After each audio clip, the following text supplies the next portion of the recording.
Hi, this is Andy Davis, the director and one of the producers of Holes, and I'm here with... Louis Sachar, the author of the novel and the screenwriter for Holes. And I'm real lucky to be with Louis because he wrote this incredible book that I read and said, I've got to make a movie out of this. We should talk about how we met. Well, you called me up. Teresa Tucker Davies is my partner. One of the other producers showed me this fantastic book, and my kids read it, my wife read it, and they said, we should make a movie out of this. Called up Louis and said, would you like to get involved in a movie? And he said... I was a little concerned. I was always a little bit afraid of Hollywood, what they would do to my book. But Andy said that he would keep me involved every step of the way, and I was actually...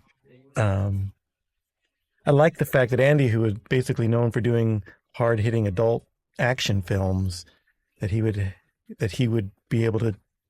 I like the idea of him doing what other people might consider a silly children's story or something, and he would take it seriously and make it work. When I write, I don't look down on kids, and I got the feeling that Andy was the same way. I also promised you a job in the movie. I sort of bribed Louis. I said, you can be in the movie if you give me the rights. And if you look closely later on, you'll find him. This is the scene where a kid says, I can't take it at Camp Green Lake. Barfbag wants to get home. He wants to get out of there, and he's willing to give himself a bite in the foot with a rattlesnake. Yeah. This was a controversial scene in terms of whether it was going to be too scary of a way to start the movie. Yeah. I thought it was a great way to start the movie. In the book, we mention Stanley finds out later on that Barfbag stepped on a rattlesnake on purpose, but I thought because he wasn't there, but I like the fact that we see it right away. And then to go right to the shoes falling out of the sky was important to try to establish the movie with jumping around in time and place, because so much of the story of the movie jumps around. We wanted to let people know right away, be prepared for anything. And of course, Shia LaBeouf shows up, this wonderful actor who we were so lucky to get to play the role of Stanley Yelnats. One of the things we kept going back and forth about was how much voiceover to use. The voiceover was all added afterwards, after the movie was all shot, and then we ended up deciding just to have a little bit right here at the beginning, and there's a little bit of voiceover at the end. You see, my father, Stanley Yelnats III, is an inventor, and for the last few years, he's been trying to find a cure for foot odor. I'm glad you're here. This whole floor smells like stinky feet. This sequence was shot at the very end of the shooting. We had finished all of the holes, and we had the joy of working with Siobhan Fallon and Henry Winkler, and Grandpa, who's my father right here, is Nate Davis, who's a character who was added into the screenplay that doesn't exist in the book because we felt it would give another layer, another set of textures to the history of the Yelnats curse. When I first met Andy, he said, well, you've got the great-great-grandfather, and you've got the great-grandfather, and you've got the father. What happened to the grandfather? And I said, you're right. Let's put him in. What I love about this scene is the set. I just walked, between shots, I walked through and just laughed at all the different stuff that you may not even notice that the set designer came up with, all these little notes that the father supposedly wrote to himself. How do you know that's not mine? On the door, it says, no shoes. See that X through the red thing on the back behind him? No stinky shoes in the bedroom. They wouldn't allow him in there. Something I asked him, Maher to do. Maher Ahmed, our production designer. My script just said, there are piles of shoes lying around this apartment. Little did I know that they would make a laboratory. I knew there would be a little bit of a laboratory, but not that every corner of the room was filled with shoes and with machines and with notes that his father tacked up. Stanley Yelnats, please rise. The judge is Michael Cavanaugh, who was in Collateral Damage. He played a senator. And I just worked with him before that. I said he was very officious, and I thought he would be a great guy to play this role. I could send you to jail, and I would not lose one bit of sleep over it. But I don't know what good that would do. There is currently a vacancy at Camp Green Lake. They help troubled youth build character. The choice is yours. I hope everyone gets that connection. There's currently a vacancy at Camp Green Lake, and we've just seen why there's a vacancy, because Barfbag stepped on a rattlesnake. 18 months, Camp Green Lake, son. This shot was created by Bill Mesa. It's an aerial shot taken from a helicopter, and then all of the holes are added digitally based upon 450 holes that we really dug, and we made it look like 9,500 holes. That's the calculation we came up with 35 boys digging a hole every day, 7 days a week for several years. We came up with the fact that there'd probably be 10,000 holes. And then this image here of Onion Sam, who appears, was something we came up, once again, trying to make it cinematic beyond what the book could be. The Stanley having a sense that there's a piece of history to this lake bed. And for the kids who know the book, they really immediately connect with it. And for people who have not read the book, they find out later who is this strange man out there with Mary Lou and his onion tonics.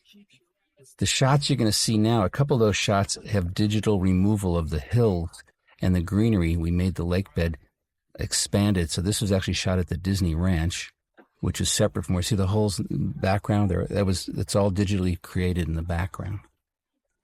So, where's the lake? Hey, what did I just tell you? Don't be a wise guy. Follow me. And this is the great John Voight, who really created an amazing character based upon Lewis's Mr. Sir and conversations we had. He really jumped into this part, both feet, and created a magical character out of Mr. Sir.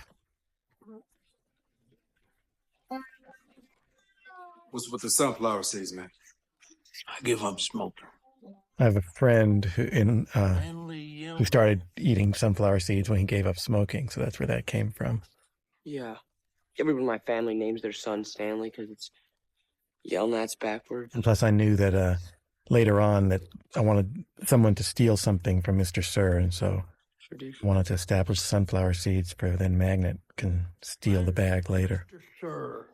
We had to take this set. This was the set from Life, an Eddie Murphy movie, and we transformed it into our Camp Green Lake set. So we had a mess hall, we had a rec room, we had all kinds of different things brought to this. So we had our own camp in reality. It's a Girl Scout camp.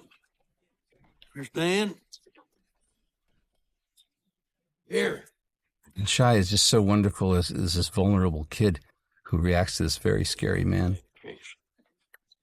Thanks. You thirsty, Stanley? Yes, Mr. Sir. Well, you better get used to it. You're going to be thirsty for the next 18 months. Took John about an hour a day to get into makeup, put on the wig, the mustache, the hair. Around you, Yelnats, what do you see? Any guard towers? How about an electric fence? That's not John's real belly. That's a padded belly he's got. And he learned to have this exotic walk as part of his character developing as a Waylon Jennings type guy. I'm warning you! You heard the man, Spence. Oh, don't worry. This here's for yellow-spotted lizards. I wouldn't waste a bullet on you. I'm not going to run away, Mrs. Sir. Good thinking, Yelnats. Doesn't nobody run away from here. You know why? We got the only water for 100 miles. Our own little oasis. And we couldn't shoot long with the kids. They had to go home early sometimes. So a lot of the stuff of John was done when Shai wasn't there. The little close-ups of him. Mr. Sir. Undress. It was important to shoot on location because you can see sometimes kids walking in the background. You get a sense that there's a real camp there rather than doing it in a studio where you'd have to fake all that. Becomes your work clothes. Is that clear? I did a final rewrite after I actually saw the location. I started the rewrite maybe 2 weeks before they started the shooting the movie, and I was still rewriting about 2 weeks into they were shooting the movie.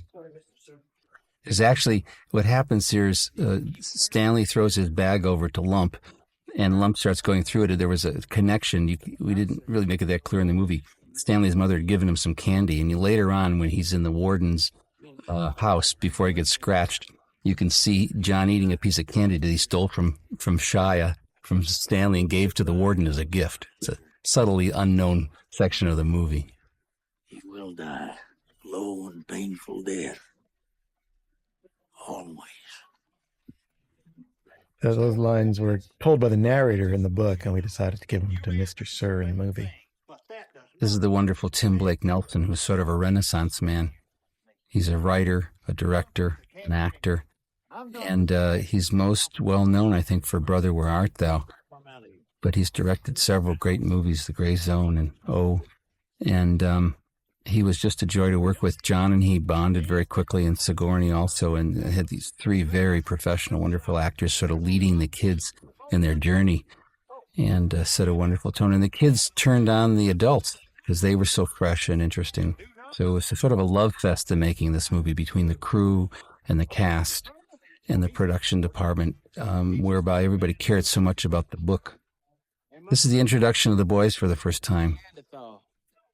This is Stanley. Brendan Jefferson is playing X-Ray. Byron Cotton and Jake Smith is Squid, kid with the toothpick.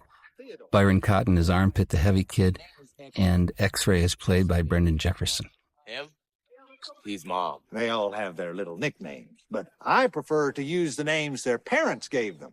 The names society will recognize them by. Theodore, why don't we show Stanley his cot? Go ahead, Pete. Welcome to your new home, Stanley. Bark back slept here. Keep your bed clean. Hey. We had to find tents. There was a big argument whether we were going to build cabins or tents. Everybody said to me, you shouldn't use tents. The wind's going to blow them around. They're hard to light. We'll build cabins. I said, no, we have to have tents because that's what's in the book. And it's funkier. It's more like a prison camp.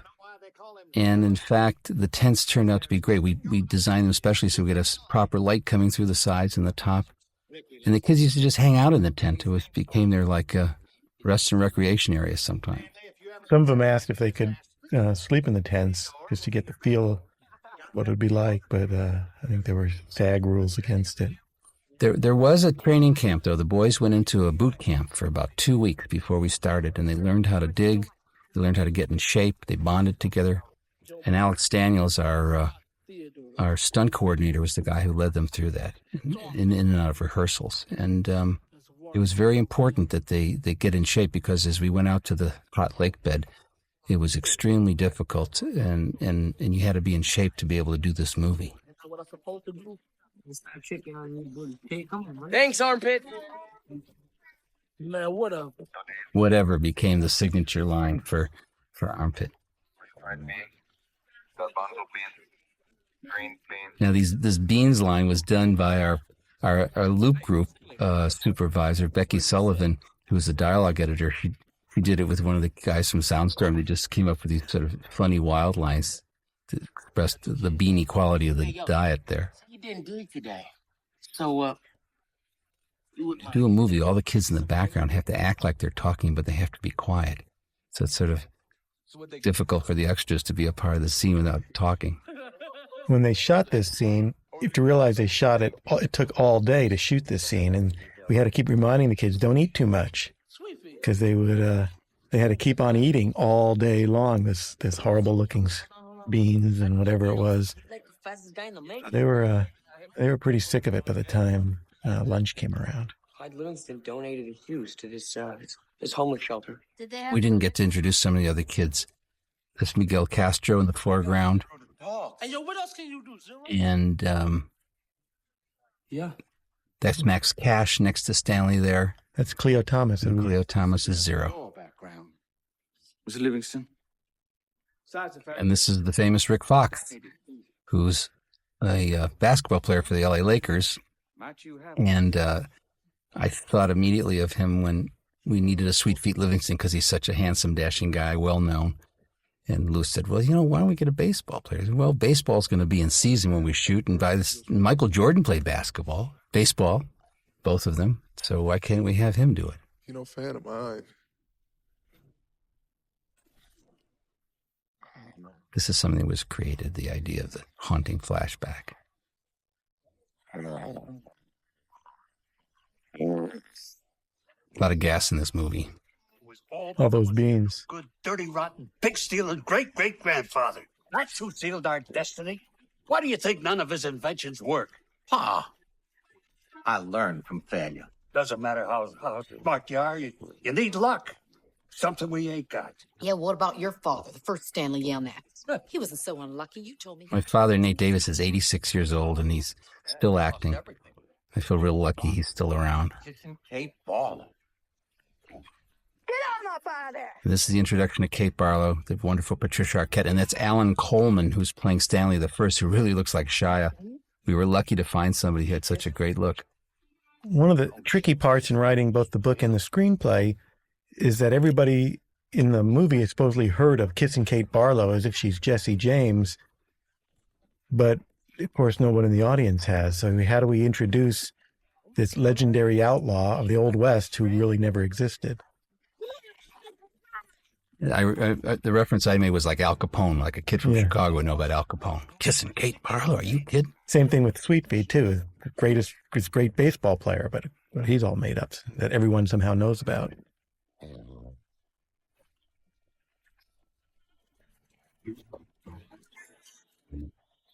Smiling faces, the early mold, the deepest hole. There were certain details that, were inferred in the book, and I don't remember exactly what, but I always said, well, how do they feed them breakfast? How do they eat? We had to get into all these details. So we came up with the idea that they gave them a tortilla with some honey and some water. That was their breakfast.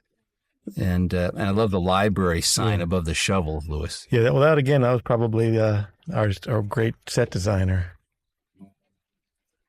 Maher Ahmed. And then this was an important plot point, is if your shovel was a couple inches shorter, you dug a smaller hole. Yeah. It's just about a half an inch shorter, but even that, any little bit helps. And X-ray always gets the best thing. So X-ray's the one who gets the smallest shovel. This is a musical group called Little Axe. And I think it's a guy who used to be with George Clinton, who produces samples and interesting music together. Dig here. John Voight's just amazing in this movie. He's so succinct and comedic and scary at the same time, what he does with the part. And the idea of explaining the philosophy of Camp Green Lake here is wonderful. You take a bad boy, make him dig holes all day in the hot sun, and it turns him into a good boy. That's our philosophy here at Camp Green Lake. Start digging. All this wind is real. We didn't create any wind like this. It's just the natural elements. One down, 10 million to go.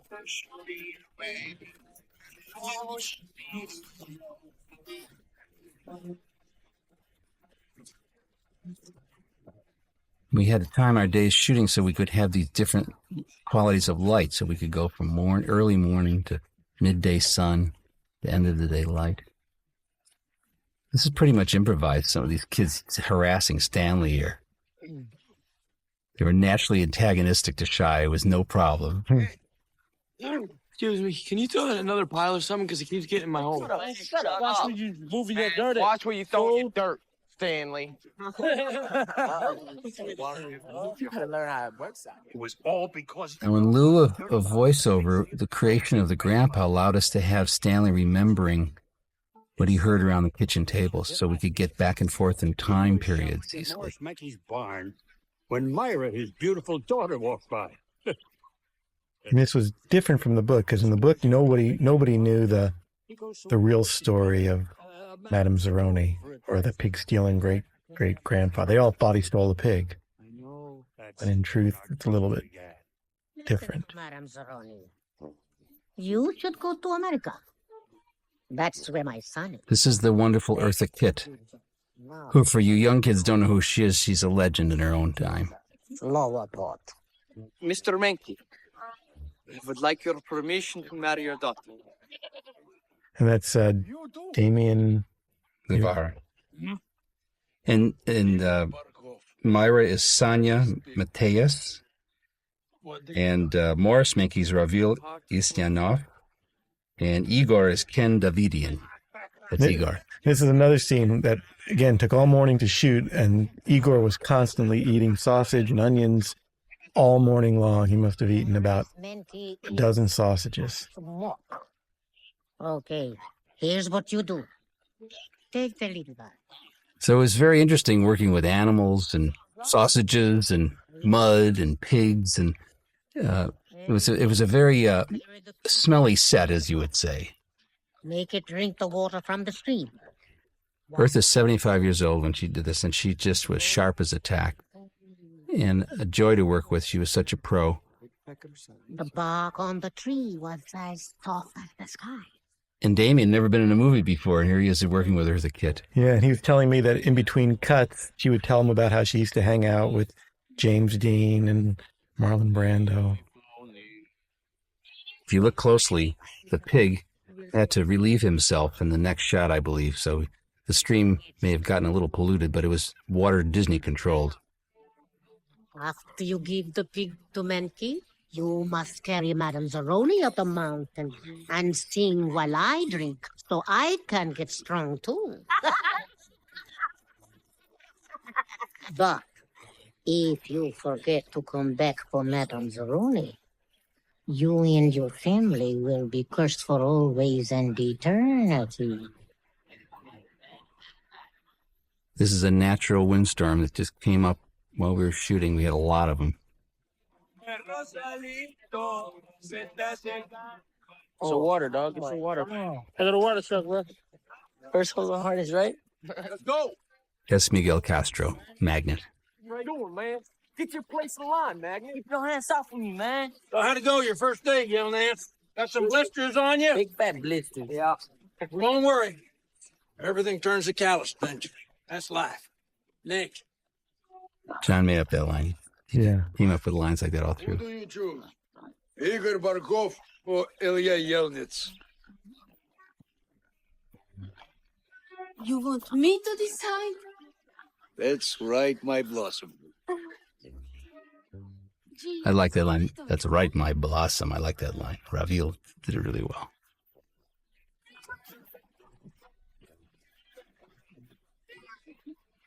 And she's checking him out. She's constantly looking him over, checking him out like he's a pig for sale. Trying to decide between him and Igor when it shouldn't be any decision at all. I will think of a number.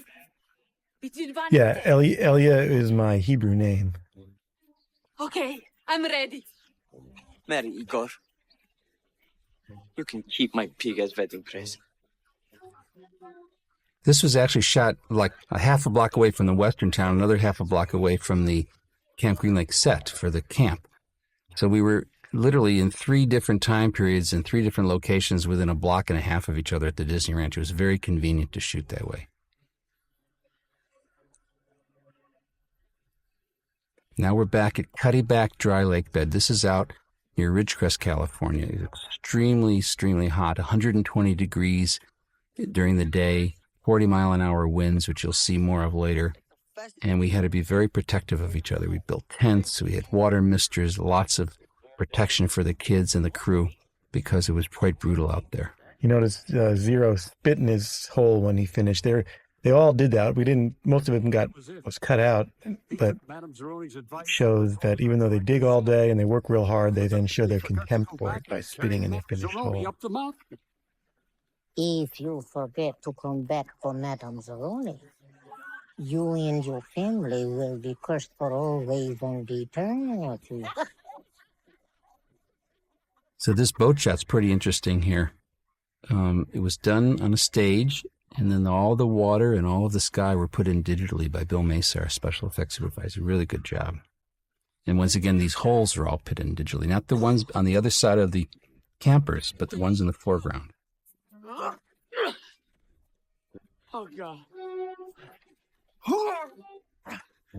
Shai has a great comedic quality. He's sort of like got a Charlie Chaplin, Marcel quality to his physical acting.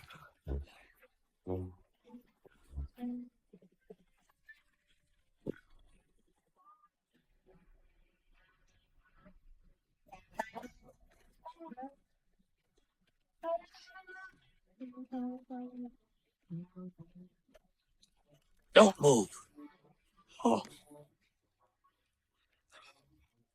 We had to keep the threat of the lizards constantly in everyone's mind. So this was a fun sequence to shoot. Some of the lizards are real and some are not real, and these were mostly digital lizards here. And John just had a ball with this scene. He realized how crazy it was, and it gets a great reaction from everybody. The lizards we wound up using were Australian bearded dragons, and they were painted with 11 yellow spots, and then the hood and the flaring mouths and everything were done digitally later on. But most of the lizards you see in the movie are real. What color was its blood? I don't know. I couldn't tell. Oh, I wish I'd have seen it. Bam! If Mr. Sir didn't shoot it, Stanley, you'll be in a... The boys have a wonderful quality together when they're as an ensemble, and they really were very, very balanced, I think, in terms of their characters and their perception as individuals. I mean, yesterday I saw like 10 of them in one hole. He ain't digging for no lizards. What we digging for then, man? Like Mr. Sir said, we digging to build some character.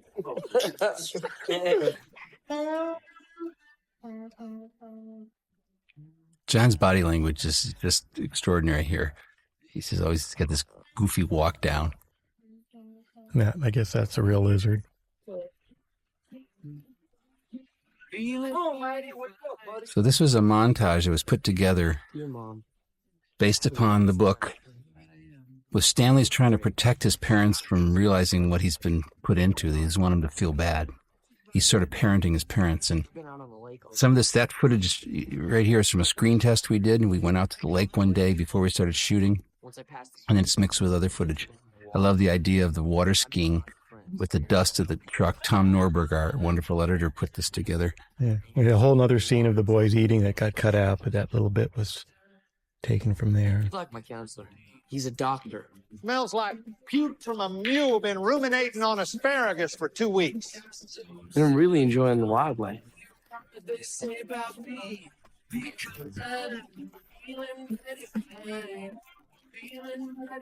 Rant time. Hey up. The other boys aren't bad kids.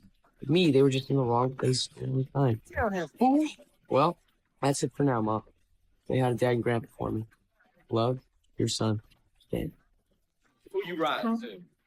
We had to create this whole rec room and figure out what kind of games the kids would play. We didn't want to make it too easy for them, too luxurious, and at the same time, give them something to stay out of trouble at the end of a hard day of work. So you can see they're bowling with bottles of empty water, and most of the things in there don't work. They're pretty ratty.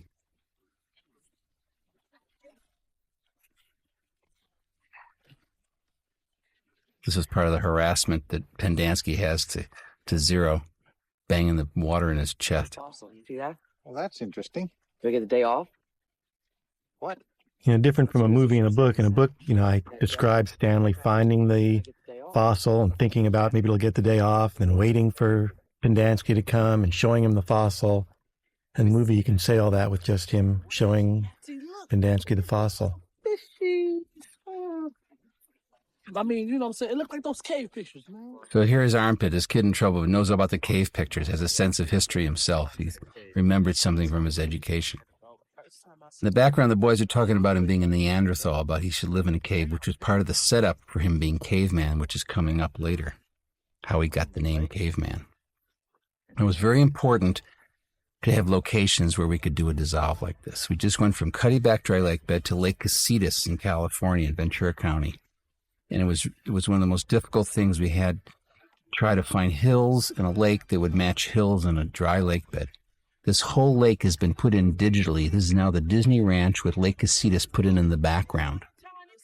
And this is Dulé Hill, a wonderful, wonderful actor who's known from his part as the assistant to Marty Sheen on West Wing, but also is one of the world's great tap dancers. And this is Louis Sachar, believe it or not, the writer of Holes. And that's my daughter right behind me there.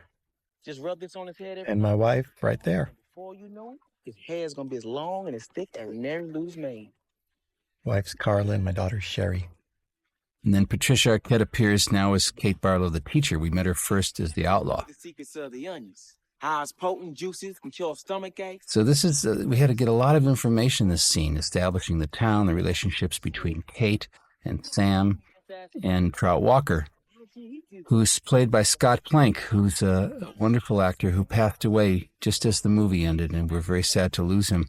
He did a great job as Trout Walker. You're going to see him in a second here. I don't care how much gold there is back there. I ain't going back without some lizard juice. See your friend back there. We had to clarify this line here, Dulay's, don't like my onion juice, to explain later why the boys don't get bit by lizards.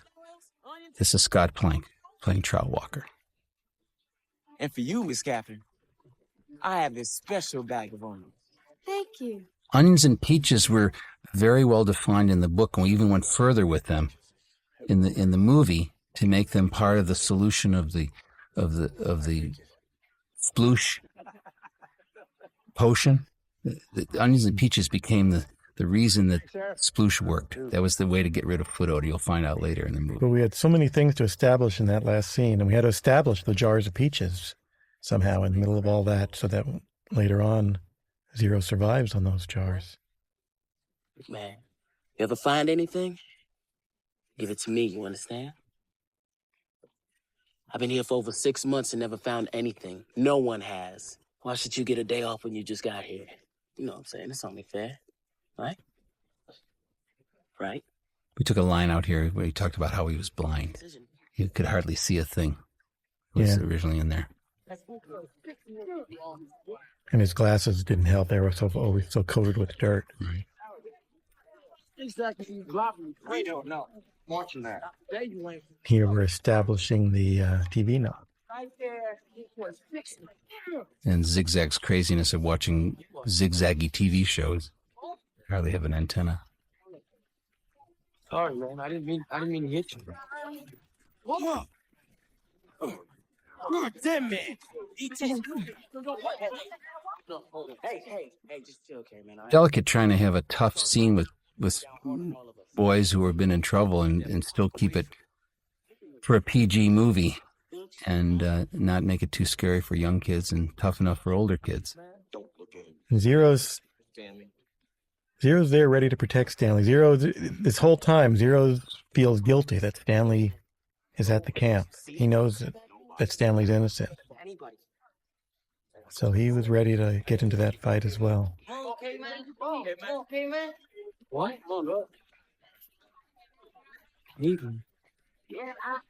So I'm caveman? Better than bark bag. Now Stanley's become a part of the group. On little fishes.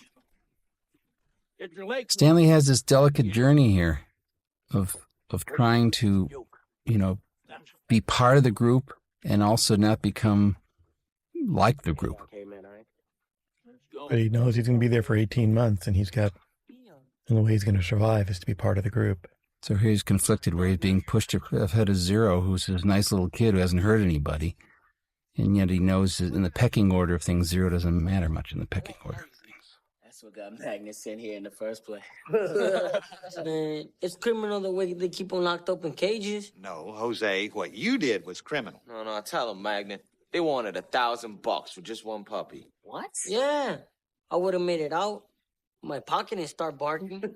Actually, Stanley wasn't even sitting down yet at this point, but it was cut in to make it look like he was there. Boys get one life. Right, he came in late because he's the slowest digger. Job of screwing it up. But this is a scene that was put in at the last minute. It was in the book, and we had it out, and I saw the play that was done on Holes in Seattle. And I said, why don't we have this scene? And I'm so glad we did it because it breaks up the day and night, gives you a chance to really sit and listen and meet the boys again, having a sense of why they're there. And it establishes Zero as someone worth keeping your eye on. That's what it is.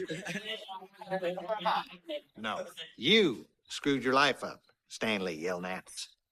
And it's up to you to fix it. It's not going to be easy, but you'd be surprised what you can accomplish once you set your mind to it. Even Zero here isn't completely worthless. What about you, Zero? It was tricky figuring out what Pendansky's motivation is here, because he's not really a psychiatrist.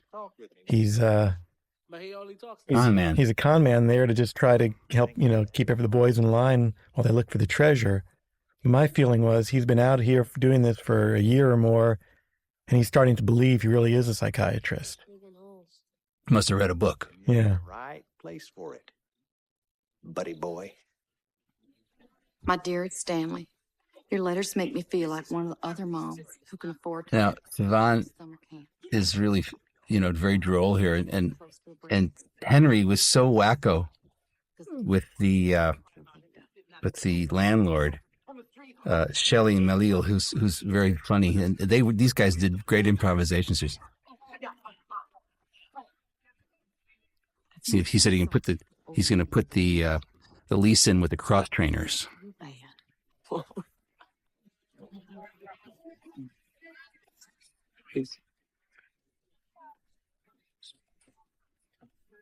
What are you laughing at? Oh, just something my mom wrote. She said, These are some critical scenes because the relationship between Stanley and Zero is so important to the movie. And we were so lucky that Shy and Cleo worked so well together. And Cleo hadn't really done a movie before, a dramatic kind of role like this, and he was just so wonderful working with Shia, who was more experienced. And Shia was like a mentor, big brother to him, and sort of set a tone, and they became very good friends, and I think they really care about each other. "Can you teach me?" This Zero kid, when we first introduce him, he just sort of seems like just one of the other boys who doesn't say much. Now we're starting to care more and more about him. And I get tired from digging all day, so just want to come back and chill, But Stanley still, he knows that as far as the pecking order of things, Zero doesn't amount to much. And as much as he'd like to help Zero, he wants to be part of the group. He feels bad about it, but that's life. This piece of music is done by my brother Richard, a band in Chicago called the Chicago Cats. And he did several cues, 4 cues for the movie, and I like the funky part of this. Clear the air, the funk is everywhere.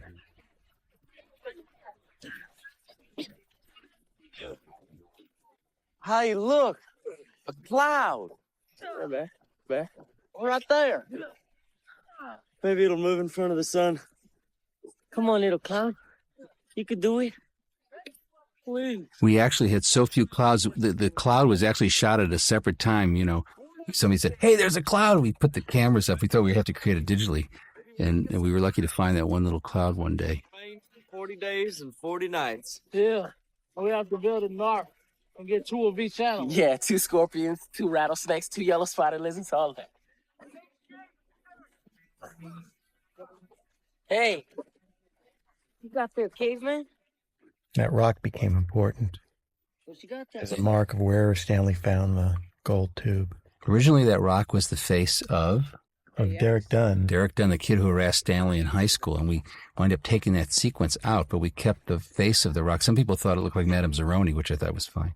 That little fall back into the hole gets a big laugh. It was an accident. It was nothing planned, and Tom left it in, and after the first preview, people roared at that. People like sight gags, you know what I mean? I don't know what it is. Silly jokes. Yeah, no, it's not a shotgun shot. Look at that. You see that little heart? You see that? The letters in it? Right there? Yeah. KB. Let me see it. Let me see it. KB. Yeah, that's Keith Barron. Man, who's that? He was in my math class. Stupid thinking, zigzag. Yeah, it must belong to him, huh? Yeah, must belong to him. Well, you go show it to Mom. Maybe I get the rest of the day off. What's the day off? No, your hole's already dug. I mean, I'm not even close. I'm gonna be out here all day. Yes, so? So, why don't you just turn it in tomorrow? Give it to Mom in the morning. And then you get the whole day off. It's good thinking, man. I like that. I really like a lot of the soundtrack. This is Shaggy. Karen Rackman, working very closely with one of the producers, Lowell Blank, came up with a lot of great songs and helped us negotiate getting it in the movie on the soundtrack.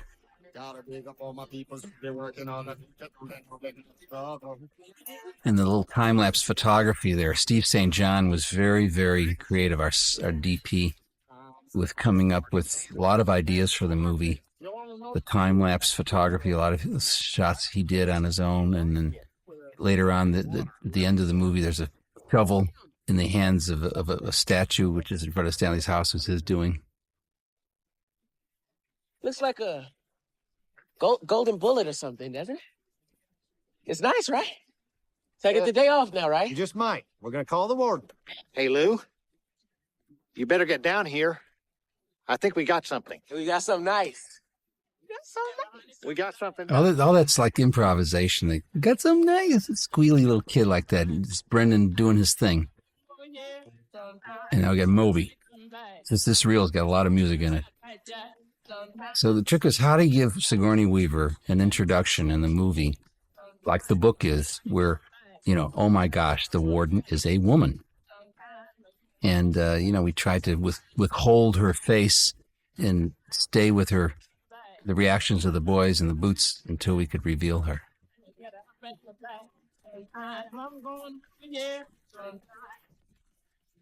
Right over there. It was so windy this day. You can see it. You have no idea how windy it was. We could almost not shoot. And now this is where you start seeing that John Voight plays second fiddle to the warden, see? This where you found it? Yes, ma'am. Dr. Pendansky, drive X-ray back to camp. Amazingly, the sound was almost all intact from our production sound. We didn't know at the time what it sounded like, but in post-production, they were able to clean it up. There were a few loop lines. Steve Nelson did a really great job mixing this. John Voight also developed that Mr. Sir has this infatuation with the warden, and that everything. One of the main reasons he's even there is just because he's in love with her, and she just sort of strings him along. It's possible. Oh, it's possible, is it? Caveman, you come over here, please. Get over there. That's right. There's the mystery of how does she know my name is Caveman? Now, did you by any chance take a drink since he filled your canteen? Oh, no, I'm fine. I have plenty. Excuse me? I have I a might have, friend in Austin. It's also a tall, redheaded woman who always says, "Excuse me," when she's offended by something. She used to be a teacher. Lewis is a big bridge player, and he knows a lot about life through playing bridge. Yeah, that woman was one of my bridge friends, whose name is also Lou. Caveman here can fill the canteen. All right, armpit. She's Lou Allen. Get them wheelbarrows out of the truck. Zero, you take over X-Ray's hole. Caveman will assist you. We're gonna dig this dirt and plow. At this point, the warden's just real happy and real excited. We don't see the ugly side of her until later. Clean up over here. The singer on this song is a woman by the name of Teresa James, who I heard on a club on Ventura Boulevard one night. And we needed a really cute country singer to do this song. And I said, well, there's this wonderful woman I heard. Let's call her up, see if she can do it. And she did it. She did a great job. It's an old Fats Domino song. Keep it up. You'll be fine. Don't hurry. We don't want to miss anything. Nope. Want to miss nothing. Take every rock now. Make sure it's real rock. Hey, So he's thinking we're digging in the wrong place. I love this car. I wanted a Sky King car for the warden. And see, there's a water shortage. Everyone only gets 2-minute showers. Yet there's enough water for the warden to make sure her car stays clean all the time. Not in the showers. Man, don't listen to him. I read his file. Says he This is one of those shots where we instead of doing lots of coverage, we did it as a steady cam walk. Try to get everybody in the shot, make it flow. Not a microscope. Get out of here.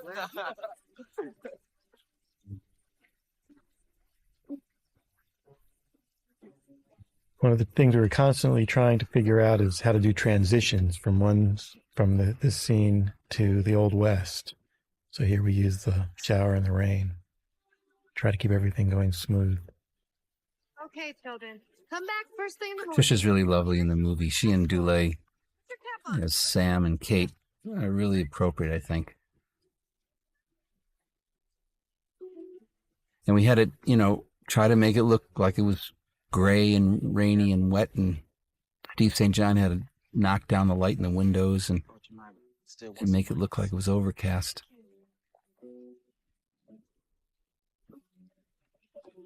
I can fix that.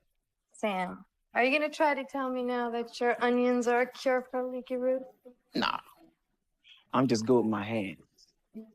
I built my own boat, you know. I needed to get across the lake to my onion field. Well, then I guess you'd be in real trouble if your boat leaked. I tell you what, I'll fix that roof in exchange for 3 jars of your spice peaches.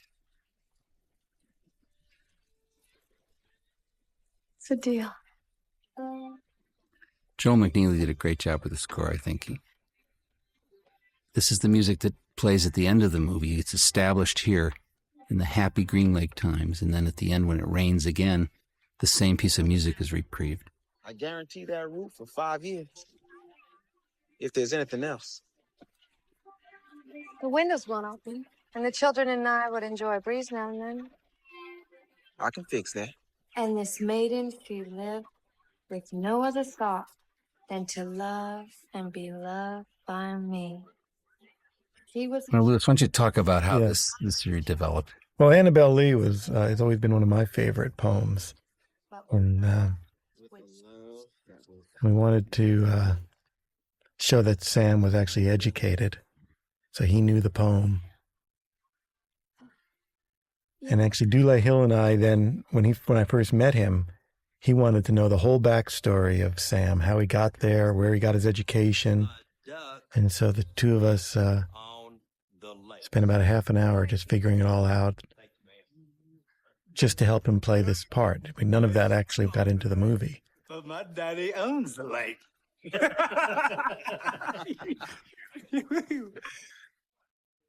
That will be all for tonight. Thank you, class. You're dismissed. This is Scott Plank again, who is also a great dancer and had a very broad career. Played a bad guy here, but he was really a sweet man. It's brand new. I mean, you don't even have to row it. No, thank you. Come on now, girl. Hey. It was wonderful, going back and forth in periods. You when you got in the western town, everybody's in wardrobe and there are horses outside, and you felt like you were being transported literally in time and place. It was so exciting to do that.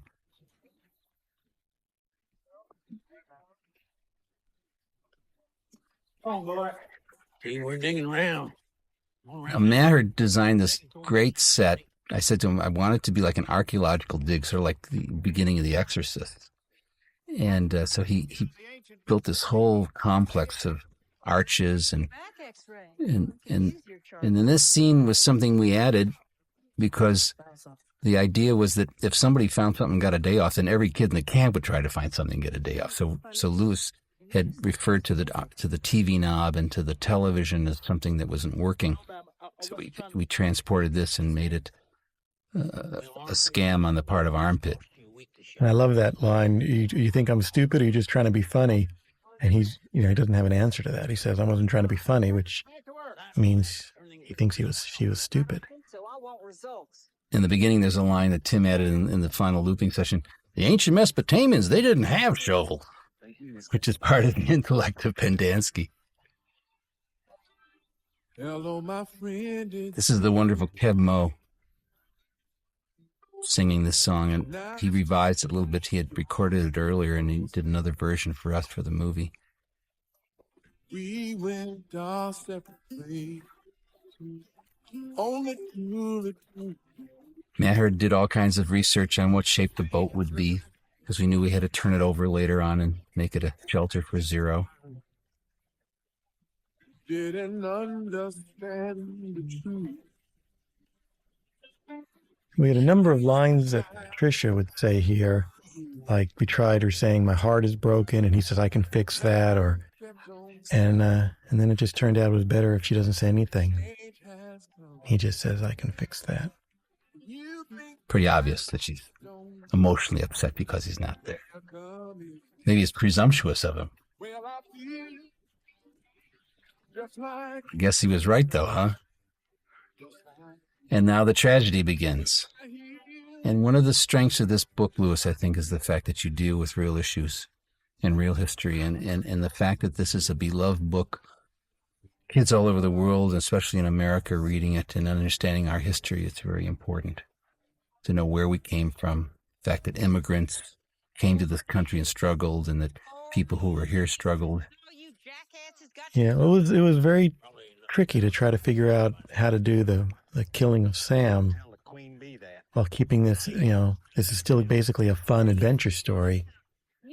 And so in the book, I just laid out the facts and then quickly cut back to the camp and reminding the reader that it happened 100 years ago to try to ease some of the pain, because it's a very tragic, painful scene. I'm surrounded by cow turds. So this is probably one of the scariest moments in the movie for kids, and we were very sensitive to how not to make it too scary and at the same time have the dramatic effect that it has in the book. And this is a scene where when I was trying to write the screenplay, trying to come up with dialogue, trying to come up with things to show that they're destroying the school, and turns out you don't need any of that. All you have to do is just show them throwing the fire into the school and her running away. Kiss the onion picker. Get drunk! I always get drunk before hanging.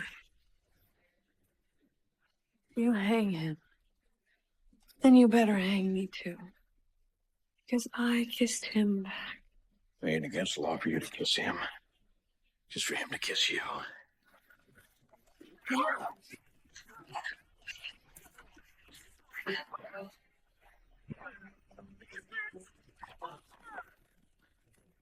This is not a real animal. This is a stuffed animal. It costs about $6,000 to create a stuffed Mary Lou.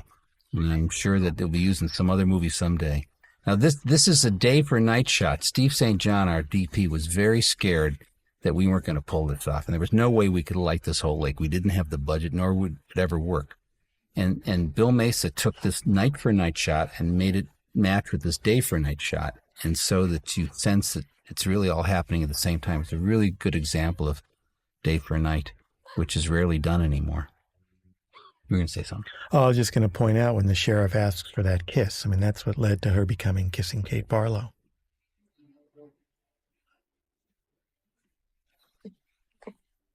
Listen up. After the behavior exhibited these past several days, the warden and I have decided that your character building... He always says the warden and I as if they're working together. She probably just told him what to do. Like the Secretary of Defense and the President. Let's go, big boys. Let's go. Let's go. Let's go. Let's go. This was another delicate scene because for a PG rating, we couldn't show a gun going off and killing somebody. So we had an escape valve, which was the kid inside the jail who was witnessing what's going on. And he could talk about the legend of what happened. That boy right there is my son, Julian, who as a father, I put him in jail. And he's very happy, though. He goes to the movie. He went to the premiere the other night, and he got a kick out of it. So.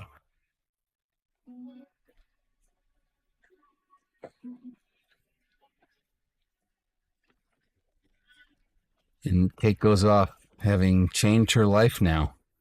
And we come back to the remnants of the dock and the burned-out carriage of Sam's. First commodity on the face of the planet. All life begins with water. So think of it this way. Here's Magnet getting ready to steal his sunflower seeds. This is one of the funniest scenes in the movie. People just roll in the aisles when they see this scene. Was this in the book, or how did it happen? Yeah, this was in the book. Don't get your hopes up. And it was just, again, to show Stanley taking the blame for something he didn't do. I mean, this joke here, was this in the book? Once Upon a Time, the Magic Place Would Never Rain? No, that I forget how this. I think this came in the screenplay, but I don't remember if I came up with it or if it was suggested by Teresa Tucker Davies, who gave me a lot of help in writing this screenplay. She was one of the producers. Have a nice day. I love it when he says, I never get anything he says. I'll never get anything he says. Because I didn't get half the things that Mr. Sir said either. Hey, guys. What? Anybody want some sunflower seeds? So here's Magnet showing his magnetism, stealing seeds from Mr. Sir's truck. Pretty audacious. This was hard to shoot because a lot of kids, a lot of coverage, and tying it all together. It's coming back. Hey, it's coming back. It's coming back. Catch it. Oh, Stanley, Butterfinger. Butterfingers. And once again, he's in the wrong place at the wrong time.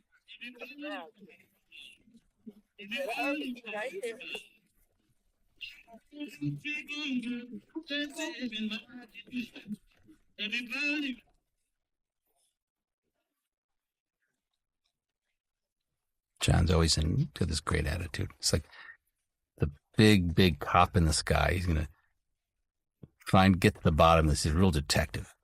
Who stole my seeds? Well. How did this get here? What? How did that get there? Did it fall from And the that's in sky? reference to the to the shoes. There's some courtroom stuff that's not in the movie where Stanley says the shoes fell from the sky, which they in fact did. And so now Mr. Sir says, did that fall from the sky too? It was in reference to his record and what he testified in. To see what you found. Let's go. Y'all have a nice day? Yes, Mr. Sir. Good. How you doing, Doc? Hey, man. See what turns up.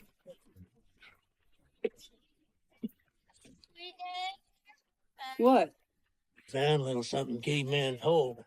So Granny's not really in her brassiere. That's a workout top. She was on a workout machine just prior to this. We trimmed that off. In the background, there was a running machine.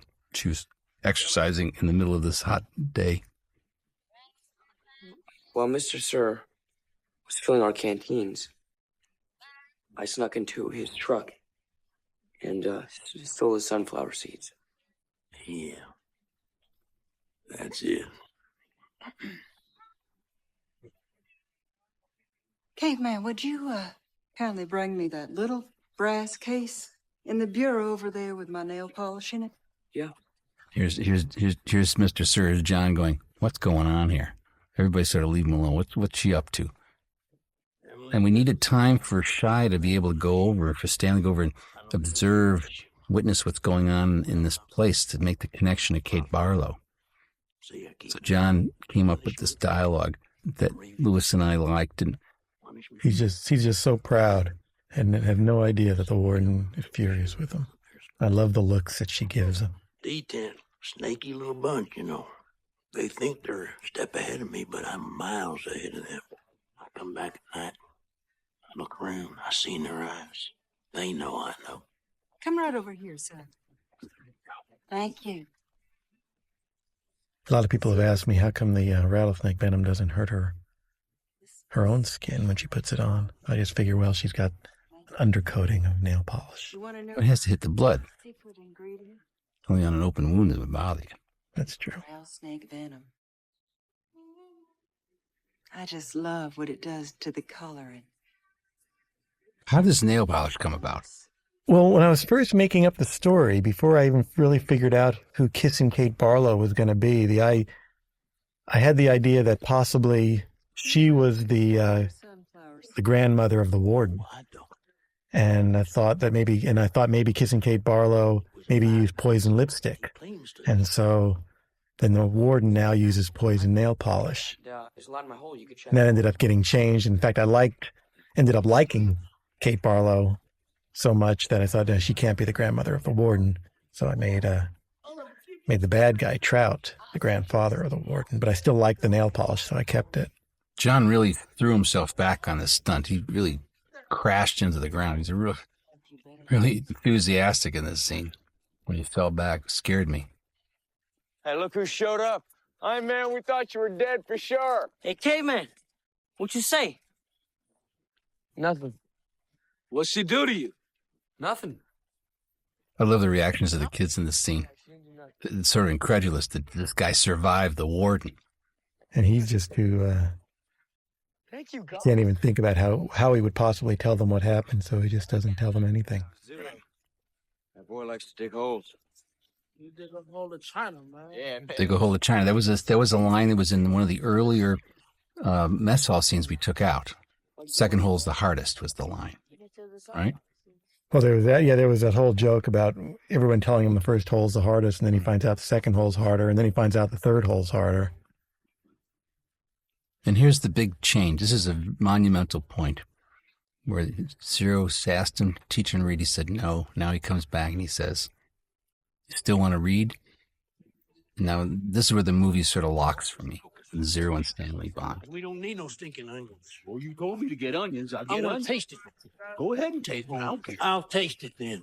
Go ahead. I'll taste it. Whoa. What happened to your face?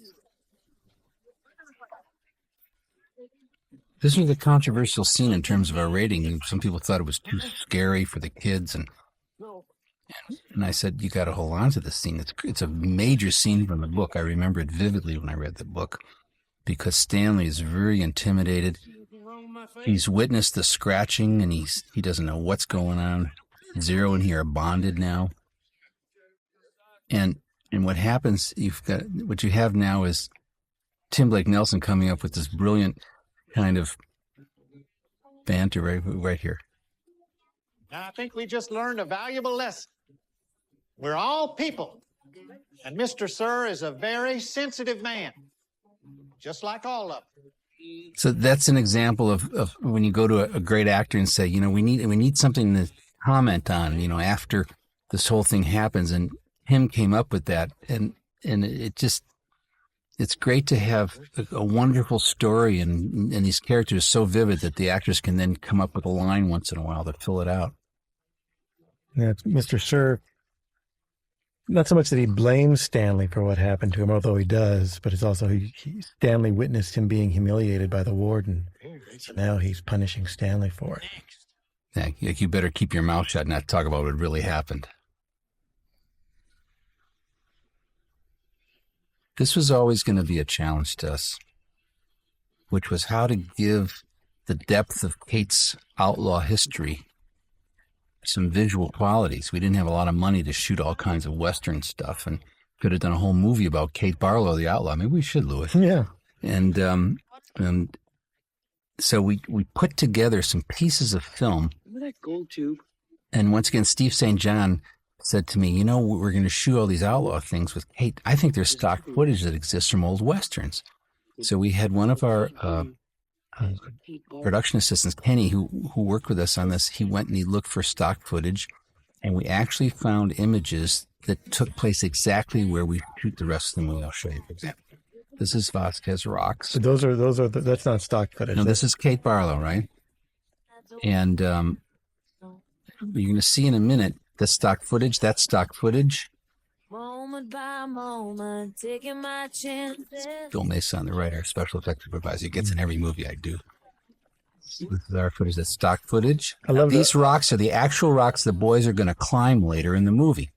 I love that, the black and white shots with the red lipstick. Chicago Pacific is our company, so we needed the name of a railroad, so we ripped it off and used our own company name. And that's stock footage, the bank shot, and then back to color. Tom Norberg did a great job putting this together. I actually came up with it.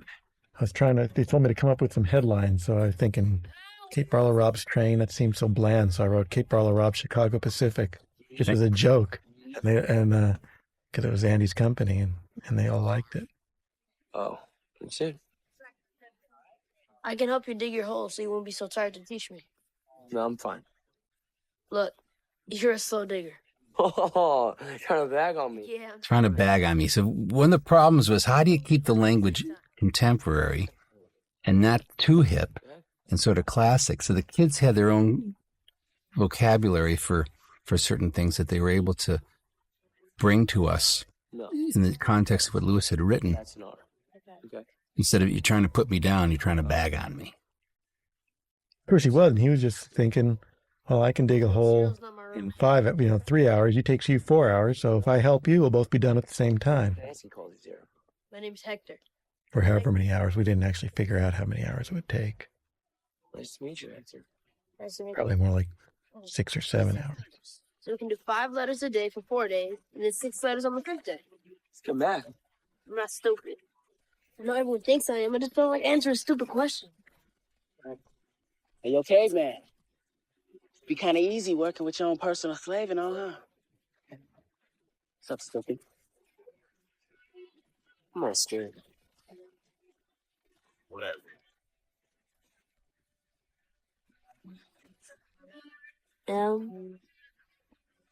So the words on this sheet, I remember we had to pick out were king, like, night, mom, over. Except night is spelled wrong. I noticed this, that night was spelled wrong. Was it spelled a K or N?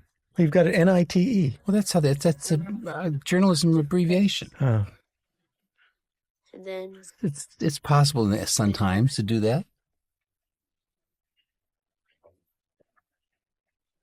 It's been hard. yeah. My mom had problems, but she would try so hard to make a better life for us. Yeah. She always used to say, I love you more than air. This is where Zero gets such empathy, this scene. And you find out how he lost his mom and got there. And there's a reference coming up to a park, Laney Park, which is a real park. No, I made it up. But it's a park that was it in the book? It was in the book, and the idea is that we now establish that they both live fairly close to each other.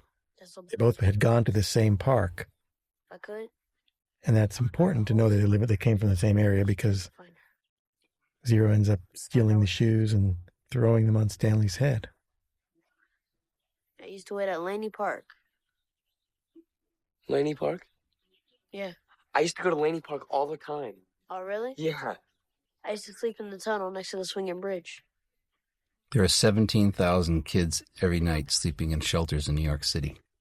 A lot of homeless kids. Come on, boys! Lunch! Where's your whip, caveman? Go! I want the slave to be slacking off. It's not slavery. See, the boys had accepted Stanley when he gave him his nickname, as long as he was out there digging holes with them. But now that he's getting a break, now that someone's helping Stanley dig his hole, now they're starting to get down on him again. Alan, a good day to you. Good afternoon. Ricky? Sir? Come on, man. Sandwiches? You can have one sandwich. Nunca me quieres dar dos. This is America. We speak I English here. got some extra graham crackers. Nunca me quieres dar dos. Hey, how about I give you my cookie and you let me dig your hole? Come on. Take it. Look, I get it, all right? I'll dig my own hole from now on. Let me eat my lunch. He isn't gonna take it.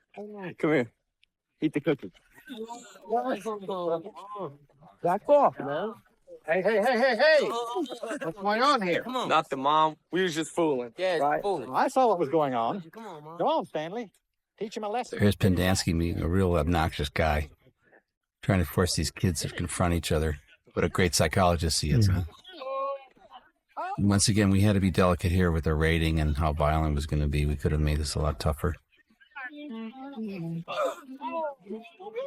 It's sort of really a heroic scene in terms of Zero here. These kids caring about each other. Now he's teaching them to read. He realizes Stanley's innocent. He's this kind of guilt that runs through Zero's brain about why things are happening. The unfairness of it all. I said that's enough. When I say to end something, I mean end it. Come on, Get back to your hole. No. Basically, Zero almost killed Ricky. Basically. Ziggy was beating up the caveman, right? And then Zero started choking Zigzag. I had to pull Zero off of him. Well, yeah, I mean, Zig just got a little hot. Yeah. On the sun all day, the blood starts to boil. Is that what happened, Zigzag? We had a lot of fun rehearsing this scene. John went off and he was talking about, this doesn't make sense. It's crazy. This guy's talking about this guy's talking about that. And I hope in the DVD there'll be a section of that during the rehearsals. You can look at how crazy John was with it. Zero's been digging apart a caveman's hole every day. You're not digging holes no more? Huh? I'm teaching him how to read. What? He's a smart kid. Smart. Oh, yeah? Hey, Zero, what does C-A-T spell? Huh? What's it spell? Zero knows. Yeah, he's a real genius.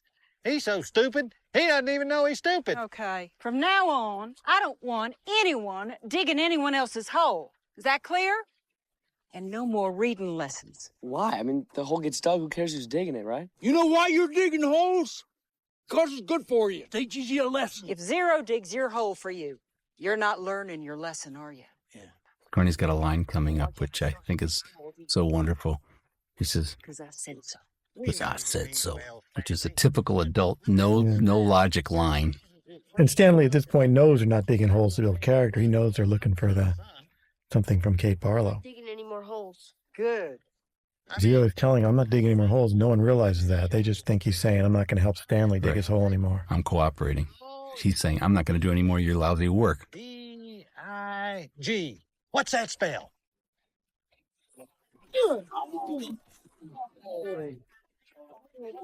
Dig. We're not selling violence here as a good institution. But you feel this kid's so beaten down and so demeaned that you sort of cheer for him when he does this. Need is an investigation. I know that. Misinterpretation. Let him go then. Let him go. I want round-the-clock guards on all water sources. And here's Tim Blake showing what a great actor he is. He does his wobbly little walk and is collapsing. And it takes, real theater background to do this, to understand how to stage dramatics and body language. Watch how he flops here. And that always kind of gets a laugh, but fortunately we see him all better right away, so we don't worry that he's seriously hurt. Pouting. I'm just asking, are we sure that he had no family? He was a ward of the state. He was living on the streets when he was arrested. Is there some prissy caseworker who might ask questions? He had nobody. He was nobody. I want you to destroy... Whenever these three actors got together to play a scene, it was really exhilarating to have, great actors doing great parts, great script. No one cares. Lucky me. Zeroni.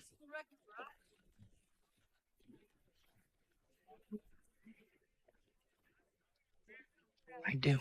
We had a cut of Stanley outside listening to them, talking about getting rid of Zero, and we felt it was better just to have the surprise of him walking in on him.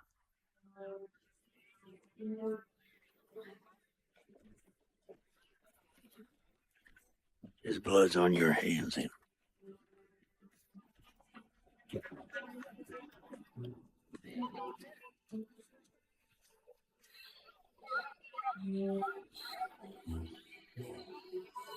Man, if he's not back by morning, he's dead. He's dead either way. If he stays out there or if he comes back. Hey, when do you think they're gonna find his body? What body? Man, Zero's buzzard food. You know what? Pick out the eyeballs first. Oh, I can't believe you just said that. Screw this. Come on. I think it's a joke.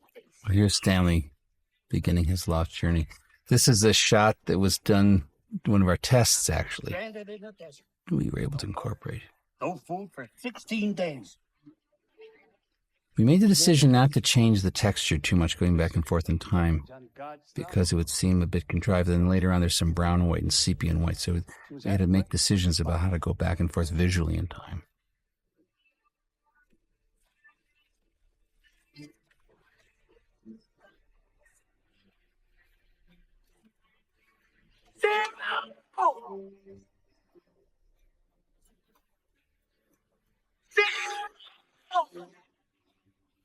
And the bus comes. The next kid, they're already replacing him. Means they don't expect him to come back. It's even more demoralizing for him. Yeah, there's another vacancy at Camp Green Lake. Just like when Barfbag died. Right. Or left.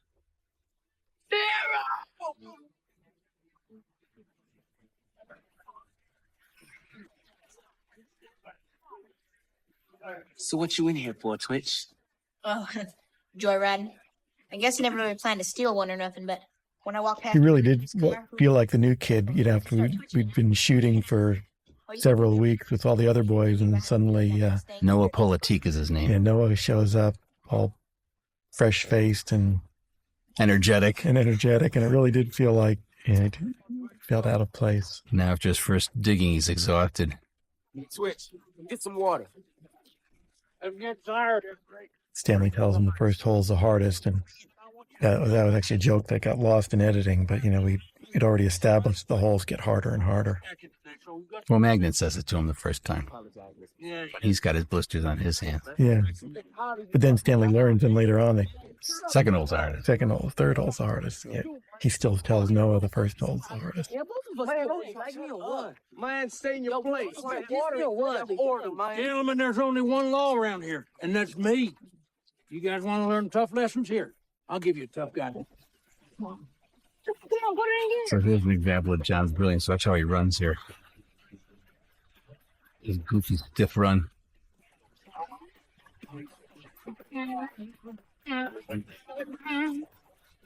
We let him drive the truck because we were out in private land and made sure he was safe. And now we had to have John on a platform to do these shots here, and the double.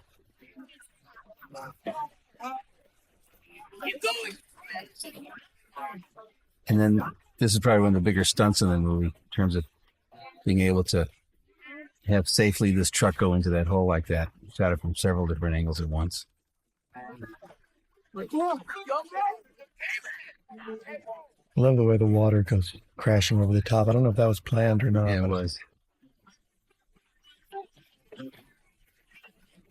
You done it now! You done it now! Get back, wait back, truck! We had a good effects team that did all that work. Yeah, keep going! There ain't gonna be no yellow, that's the fifth! I like that.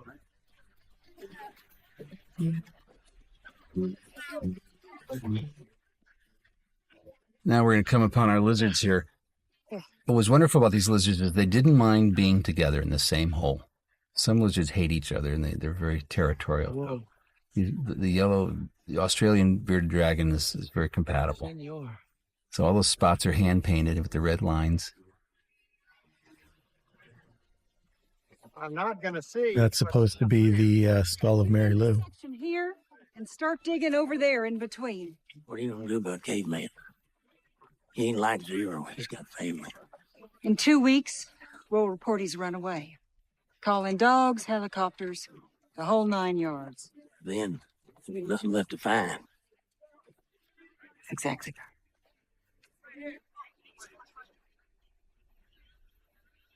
This set of images here, we played around with stuff, and we've had kids say, well, the reason that Stanley and Zero survive is because Sam's looking after them, because that little image of Sam out there. But in fact, it's sort of similar to the opening image of Sam's spirit still being part of Green Lake, the dry lake bed.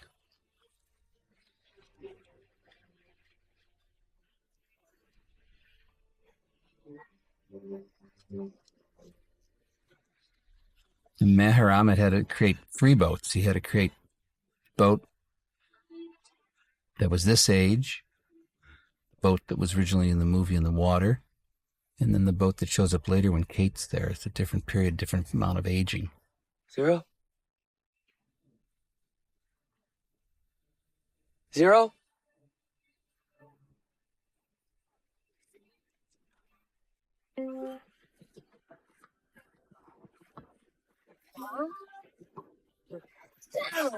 What's up, man? How you doing? The warmth between Shia and Cleo is pretty real. I mean, the way that they, Shia is like an older brother to him. And even though Cleo's a faster digger and sort of more streetwise than he is, they have this very honest relationship. The figures. What's in the bag? Oh, it's empty. Yeah.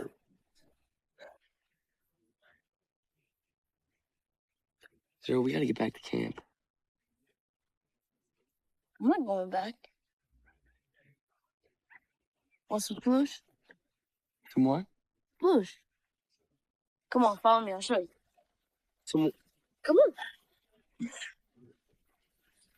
Get the door. I really love the lighting in this. This is all done on a stage, an insert set. And I think Steve did a great job. Steve St. John did a great job with Jim Gerch, our gaffer, making this feel like you're really outside during the day. We designed the boat to have these slats in it so we could light it this way. What's in the sploosh? The sploosh is applesauce with molasses, and the outside is covered with graham crackers. That's not real sand. And I tasted it. It was quite good. How many of these you got left? Louis, I think we get in the sploosh business. That's one. Sploosh foot powder and sploosh applesauce. Peach sauce. Peach sauce. You Sploosh preserves. will die out here. Here's what we're gonna do. Okay? Cleo's so blasé. I'm not going back. We're gonna tell the warden exactly where I found Kate Butler's lipstick tube. He has nothing. Won't have anything to do with it. He's not listening to it. His own world. Okay? He's more interested in reading. What's Marylou? What are you talking about? Marylou. I don't know. What?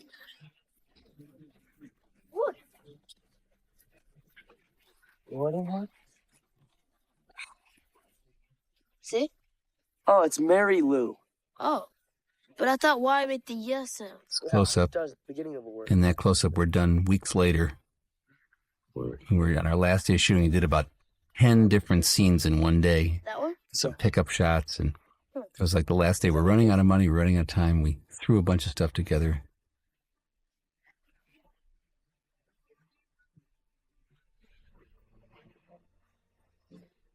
That thumb's digital as well.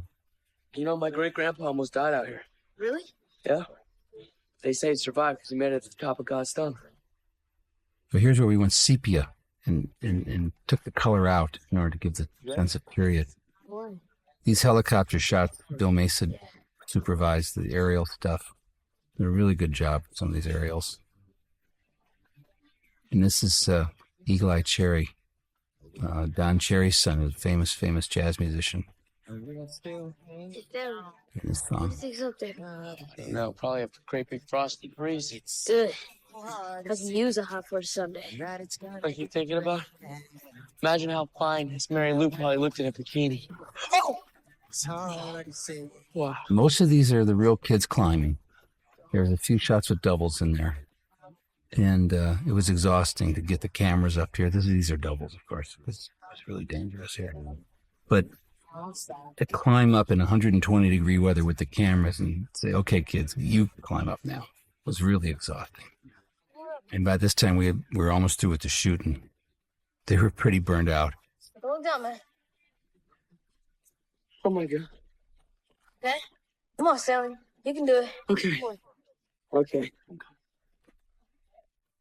When we shot this scene, Stanley actually had a wire on his chest to safety him. We're making it look much higher than it is, but still he had to be cabled off because it was about a 30-foot drop rather than a 300-foot drop. And I love the way the shuttle just moves a little bit of it, like an inch right here. Like it's dangerous? Yeah. It's going to go? Just seemed very realistic. Oh, look at that. I wasn't surprised. You know, when I wrote that Zero hold the shovel down for him to climb up, I didn't really know if that would be even doable or if it would really work. And All right, hold on. it really looked realistic and seemed to work great. We aim to please Louis. Now we're doing it. Now this shot is created digitally. The boys were put on there digitally, those little orange dots. The thumb was put in, but the mountain is real, and it's the real mountain we climbed, which matches to that stagecoach shot I pointed out earlier. It's the same exact location. Maybe they both still alive. Maybe the Easter Bunny and the Tooth Fairy is still alive, too. In the book, everything in present day is all told from Stanley's point of view, so we never see any of these kind of shots in the book, these kind of back at the camp kind of things. But they work well in the movie. Give me another word. R-O-C-K. Brock? Yeah, that's right, man. You're doing good. We were in some really exotic locations. I mean, we would go to a place like this. This is out at Red Rock where we shot some of the climbing, and we'd camp out there, and You all right? it was sort of nice being away from everything and isolated, but it would get windy at times and hot, and Got you. people love it when Stanley pulls the weeds out of this kid's hair. All right, hold on. He laughed, got a big laugh at the screening the other night. I don't know why. I think everyone knows that it wasn't planned, I think. They all know he really did get his hair stuck in there and that the actor then had to pull it out. At least that's what it looks like. Maybe he did plan it. I gotta tell you something. What?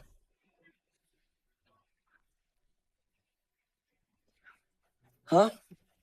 Come on, Zero. Zero.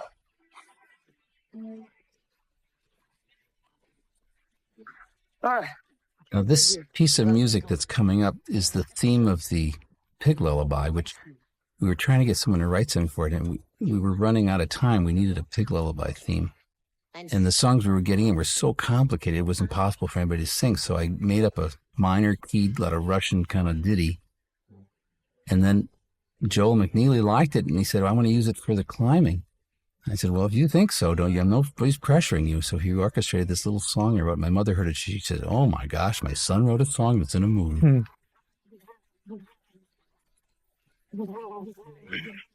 Bugs.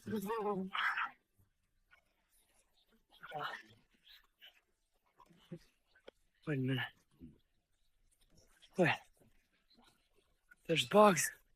This means All those onion plants were all planted there by the set designer. The water was put in digitally, and even some of the onions were put in digitally. So this was totally dry. It was not nearly as high as it seems to be. And it was, when somebody writes something with the top of the mountain, there's a field of onions. You go, how am I going to create this in a movie?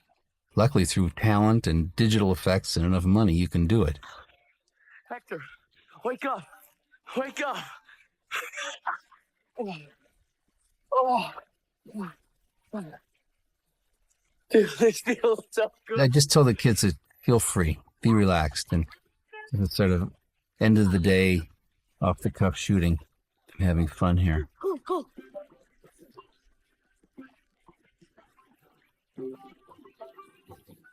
Louis, tell us what the onions are. Those are apples, and they've got rice paper that have been dyed with beet juice Try this. around the edges of them. I actually ate one, or a couple of bites of one. What is it? And survived. And the curse was lifted. No, the curse wasn't lifted till I sang the song. That's the sweetest onion I ever tasted.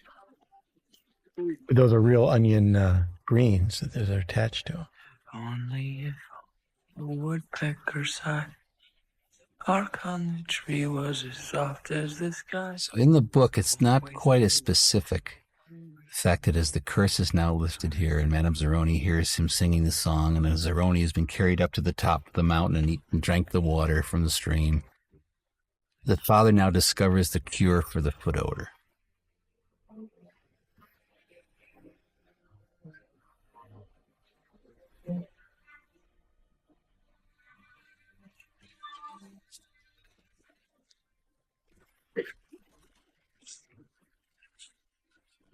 He chops peaches and onions into the pot accidentally. Yeah, once again, in the book, all the present day is told from Stanley's point of view, so I couldn't suddenly flash over to here.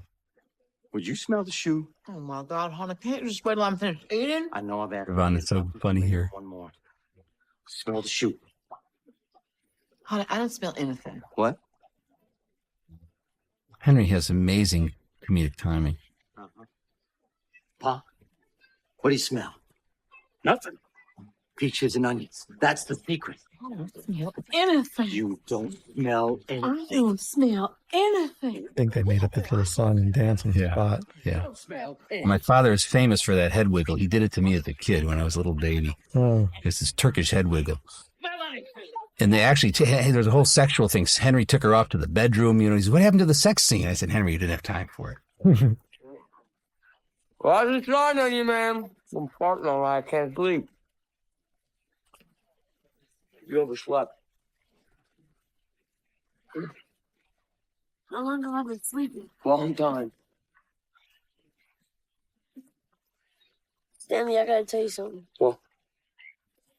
It's my fault you were sent to Camp Green Lake. I stole the shoes. I didn't know there was sweet fees. I love the image of this kid walking by these bunk beds. Donated all their Picked what his life has been like. the homeless shelter. And I saw the shoes and I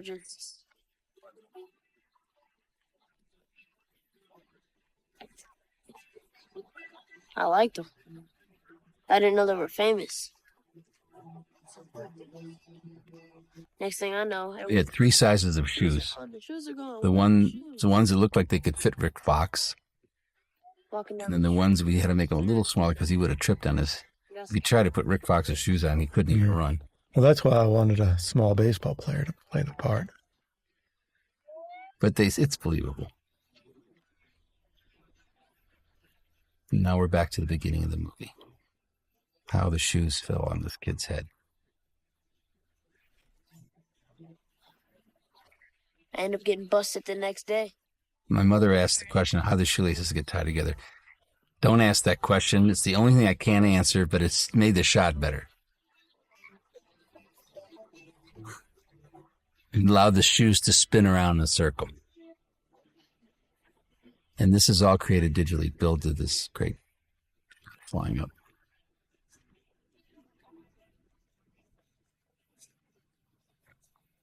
Hey, yo, check it out. This location was surrounded by military installations. Edwards Air Force Base, China Lakes Naval Testing Station, I think a Marine base by the name of Fort Irwin. I think we were just surrounded by military operations while we were making the movie. To protect our kids. All that argument inside that office was all added later, looping.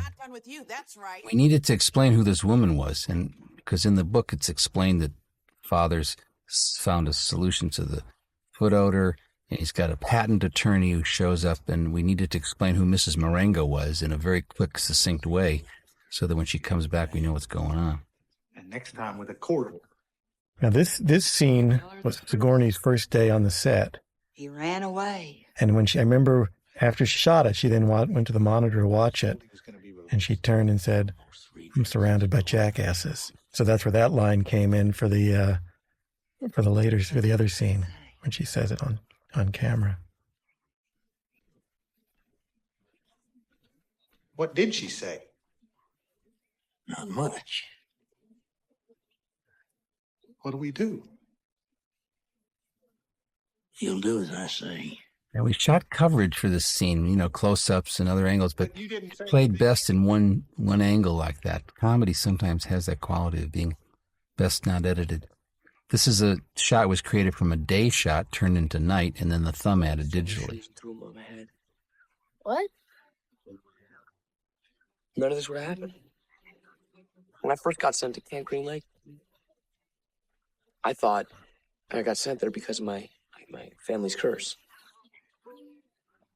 In the book, the whole journey to God's thumb, and they're up there 3 days? No, they're up there at least a week in the book. Yeah, they're up there a long time, and the rhythm of the movie didn't allow for that. Everything's cool. And so we tightened it down, and I think nobody seems to have lost anything in terms of the bonding of the kids or their understanding of what's happening. Yeah. The idea in the book was that Zero was very sick from the sploosh and the heat and being out in the elements for 3 days, and it's the onions that cured him, just like Sam said they would. That onions cure all these illnesses.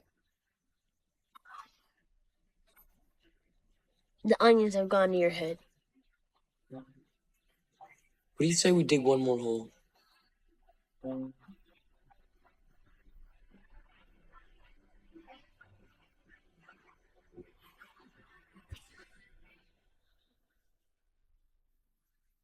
In the book, this is written inside of a house, isn't it? It was actually inside the what would become the warden's cabin.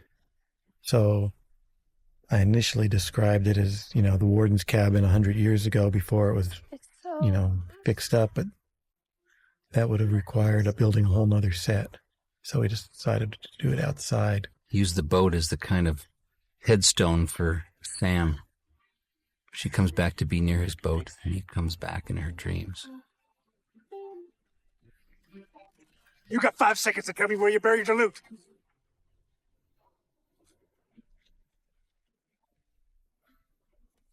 And that's the girl that Miss Catherine was reading the poem to. That's supposed to be her now grown up.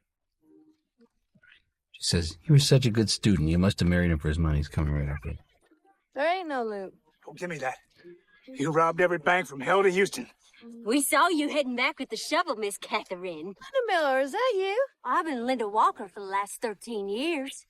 In the book, Lewis It's a good student. created Kate Married him. Barlow the Outlaw as someone who's basically running around, has lost her mind, has been so maimed by the death of Sam that she's just become an outlaw. And anybody who messes with her, she shoots and robs. Yeah, she doesn't set out to shoot people, but if they happen to get killed in her exploits, then she gives them a little kiss. And if you look closely, the people that you see dead that she's killed in the movie are all people who are connected to the killing of Sam. They're all men who were in and around the schoolhouse or with Trout Walker. So there's a little more specific retribution in the movie versus the book. Lewis was bolder in his writing than we were as filmmakers, I guess. So that's a real lizard. And then we mix it with digital lizards. That's a digital lizard.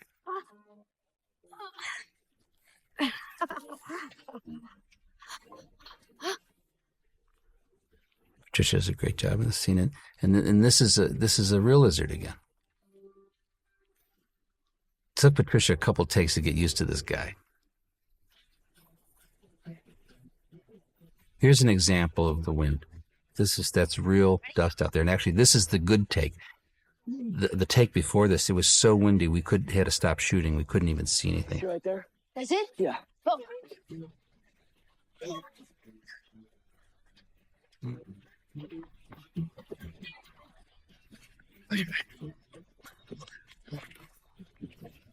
Is this the hole?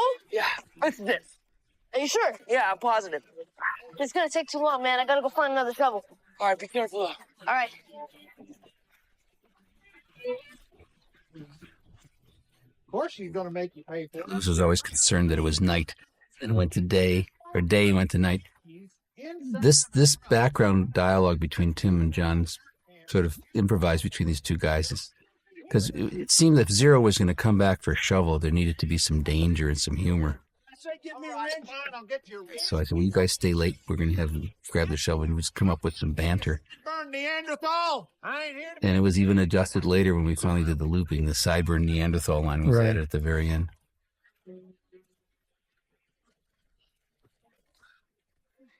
Hear those lizards. Whoa, man, you really been working. Yeah. Coming down. Go. How's it going? This is a tough shoot here because it was the first time we were really trying to work with the lizards, I think, wasn't it? We did the night stuff before we did the day stuff, and we didn't know how many lizards we were going to create digitally and how many we were going to have the real ones be, so we had to shoot it sort of both ways. And You hear that? What's this? And they were little. I remember there was these X's in tape on their clothes, so that when they went in and put in the digital lizards, they'd get an idea, I guess, of how the X's they could track. It was for tracking purposes. Yeah. They could keep track of where they. You've been a big help. Oh, those are digital lizards. Get back. Oh my God. Oh, that's real. Those are real combinations then. So we mixed real lizards and digital lizards. But the big ones in the close-ups thrown on the kids' faces are real lizards. I'll just wait. Won't take long. No, it won't take long. Oh my goodness. Oh. Yeah, check it out. This is a real lizard. He was very cooperative. This guy got an extra bonus. You're innocent. Your lawyer came by yesterday to get you. Too bad you weren't there. Tim's so despicable. He's so funny in his dark humor. What about Zero? Zero was never here. We got lots of holes to choose from. You know how long I've been waiting for this? My granddaddy owned the whole lake. Then it dried up. He drove himself crazy out here digging holes. Made me dig too, even on Christmas. I really like the fact that Trout wasn't just killed by Kate Barlow, that instead we see his punishment really is his own greed. He wasted the rest of his life digging holes out there, searching for that treasure, and drove himself crazy. Thank me one day.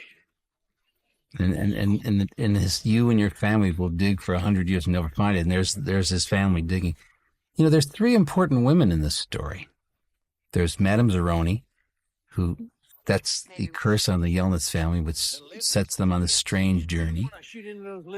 There's Kate Barlow, who basically, through her tragedy, haunts the West and provides the treasure for the Yelnats family to find later on. And then there's the warden, who runs the camp. So it's a film about a boys' camp, but really there are women who are really very much behind the basis of the plot. Did you have that in mind when you wrote it? Well, I was always trying to include as many women as I could, just because anywhere I could. That's why the warden's a woman. That's why the attorney's a woman. Just because I got this whole book full of boys that I figured I needed to put balance in wherever I could. Tim falling in the hole was his own idea. He just ran off and did it on his own. Didn't tell me he was going to do it. So we just shot it and put it in the movie. Had a lot of that going on. Yeah. When we were shooting this sequence, one of the lizards started eating Cleo Thomas's hair. I love that curly hair.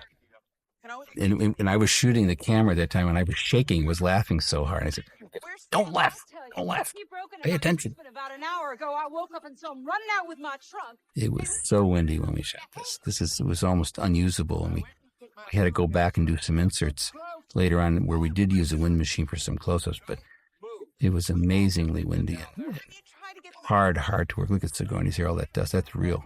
Very hard to work in this weather. Yesterday. Excuse me, this wouldn't have happened if he wasn't a thief.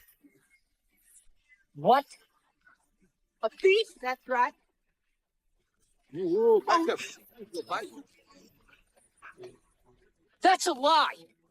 Stanley didn't steal anything. Thank God. Thank God you're okay. What are you doing? It's Stanley's. We had to make 3 different cases. The fresh brown case from the beginning, and then we had all these muddy cases. I think I'll just... Great job aging them. No, it doesn't. Oh, my God. You see? Stan, Lee, yell, Nets. He can't read. It's great, Louis, the way you've got the kid who can't read explaining the whole movie here at the end. We're getting out of here. Yeah. Come on. Well, I knew I had that in mind from the very beginning when I had Stanley teaching him to read, that he would be the one who would read his name on the chest. My granddad absolutely... Is that from some other book, or did it work before? No. Fresh to this, huh? Right into this. I can't leave without Hector. I'll be okay. Stanley, there's nothing that I can do for your friend. Don't worry. We'll take good care of Hector. Wish we could put in a hiss there. I'm not leaving here without him. Earl, would you please get me Hector's file? Certainly, Carla.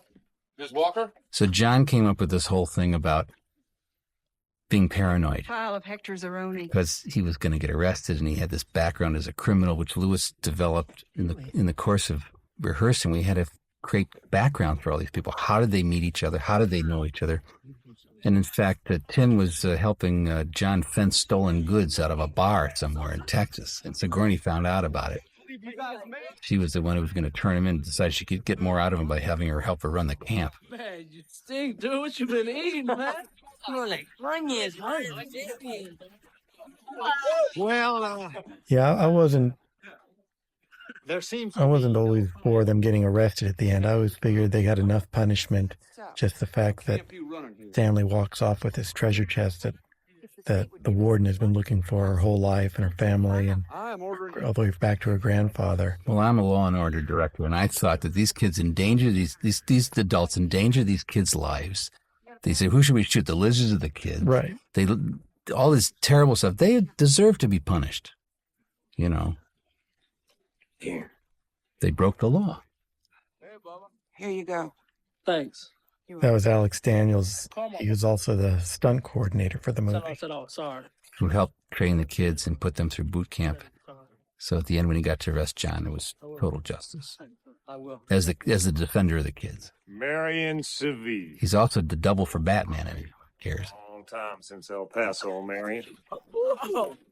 You're in violation of your parole carrying this weapon. I had no knowledge of that. Oh, yeah.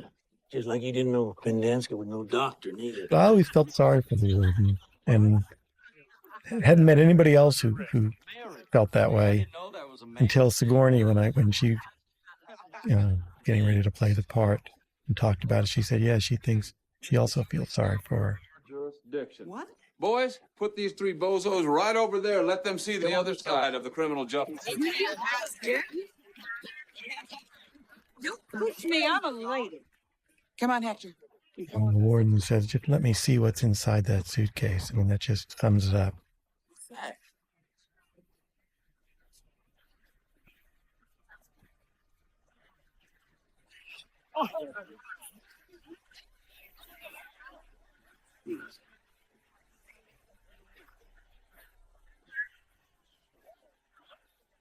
So we had huge rain machines hanging all over the camp for this to happen. It was really joyous because it was so hot out there. And the kids, when it did start raining and they got to run into the water, it was like very refreshing for them. And I think a lot of this jumping around is not just acting. They were really joyous that it was going to cool them off. There's two giant cranes they kind of use, see when they're building buildings downtown, and each one held like this huge sprinkler system.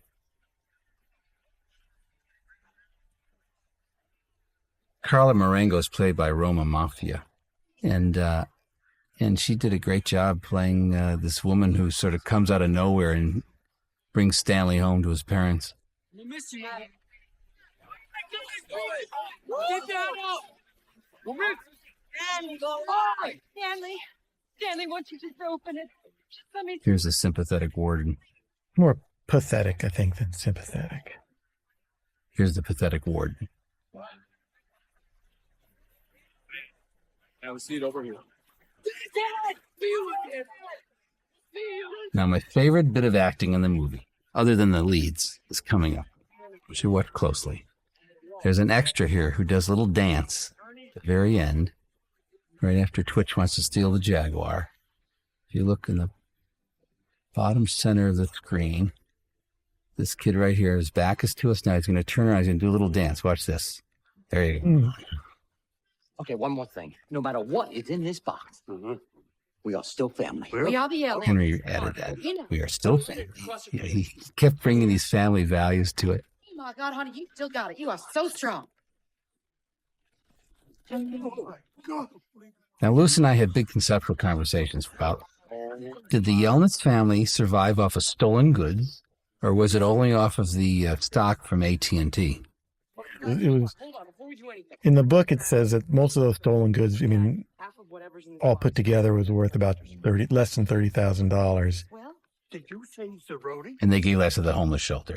Sure. And then, of course, those stock certificates were actually made out to that first Stanley Yelnats the first. 1905. What's it worth, honey? It's worth a lot more now. Millions. Millions? Millions. One for us, one for Mr. Zeroni. One for us, one for Mr. Zeroni. Was this in the book? No. This scene, I always felt it was important that we see Zero reunite with his mom. I think in the book she shows up at the house at the end. But this moment where he gets to hire the detectives and they see each other, it turns out to be one of the more touching scenes in the movie. A real tearjerker, we hoped, and it worked.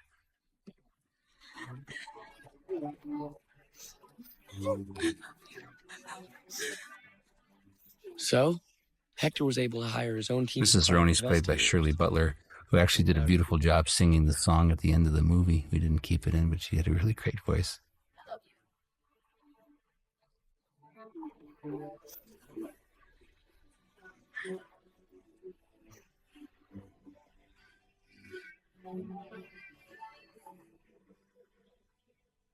And that's how the great-great-grandson of Elia Yelnats and the great-great-great Return to some narration here.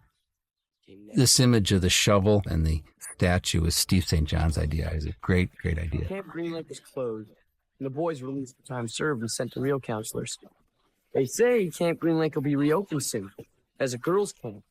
At least they won't have to worry about lizards. This piece of music is written by my brother again. It's also on the soundtrack. And here's Roma. And here's Siobhan. Come on. To my fans, I'm known. I like that transition. They're all coming in with the pool, and he's coming out of the shower with the towel that you're not quite sure where you are. What's happening. I think this is one of the most interesting parts of the book, the way that Sweet Feet Livingston winds up doing the commercial for the foot odor. It ties up so beautifully, Louis. It's pretty amazing here how it all sort of comes together. Plus, I like the tingle. I guess you have to fill in the rest of the holes yourself. Anyway, I feel really lucky to have been able to direct this movie based on your beautiful book. I want to thank you. You've become a great friend of mine, and I hope we can work together again. And I want to thank all the people who helped us, from Teresa and Lowell and Mike Medavoy and the people at Walden, Cary Granite and Michael Flaherty, and everybody at Disney who supported us making this movie, and especially my beautiful cast. I love you all. I second all of that, and thank you very much, Andy. You did a wonderful job.